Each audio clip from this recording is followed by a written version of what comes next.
Now, talk of a bailout for Portugal continues to swirl around the markets. Both Standard & Poor's and Fitch's have cut the debt-stricken country's credit rating on Thursday. Bullish, though, the Prime Minister, José Sócrates, has said again that Portugal does not need to resort to a rescue fund. Well, earlier on, I spoke to the Secretary-General of the OECD, Andrea Gurria, said that the bickering must stop, and this is not a time to play politics in Portugal. The political situation and the political instability is making everything more difficult. I think this is no time to be playing politics as usual, because the country is in the brink, and they could push it over if they give signs of weakness or give signs of a lack of cohesion. They have to take certain decisions regardless of who's in power, and therefore this is not time to be bickering. How significant is it if another European peripheral nation needs to seek help from the IMF and EU fund?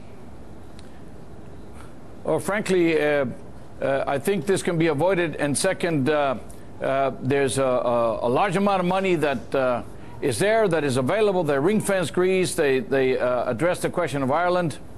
But again, the problem here is why fix it if it ain't broken? If we look at what's happening with Portugal, there was a sense with Ireland that Ireland was pushed into getting a bailout.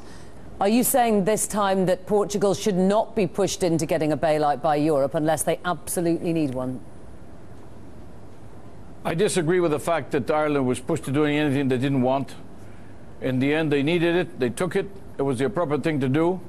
And now they're working to fix it. In the case of Portugal, they've taken all the political decisions and all the policy decisions that were necessary, maybe in some cases with some delay. But I think this was necessary. The politics, of course, are giving a signal of vulnerability, and that is the problem that is concerning us now. Now, can we draw a line in the sand here and say that Spain does not have the same issues that are affecting Portugal, and indeed that affected Ireland, particularly with regard to the banks? Frankly, the line in the sand should be drawn after Ireland and Greece, because both Portugal and Spain have done what was necessary. And in the case of Spain, it's very dramatic, because I think they're starting to differentiate the product very successfully.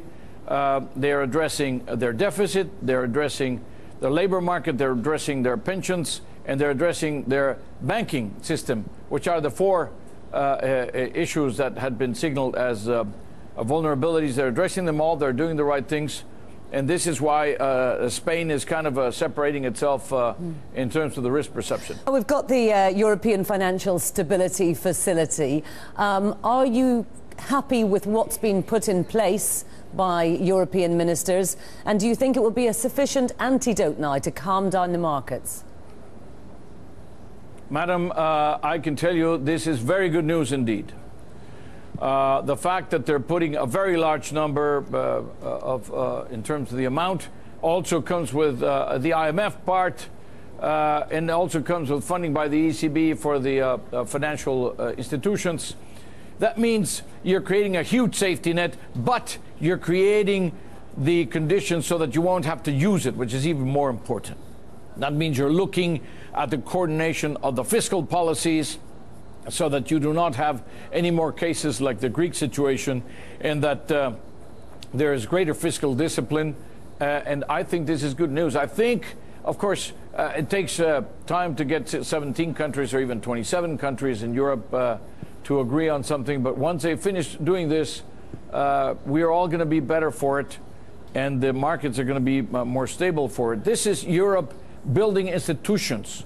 Always there's a big sign outside of Europe saying men and women at work, and this is exactly what they're doing. But I think it's going to strengthen the system.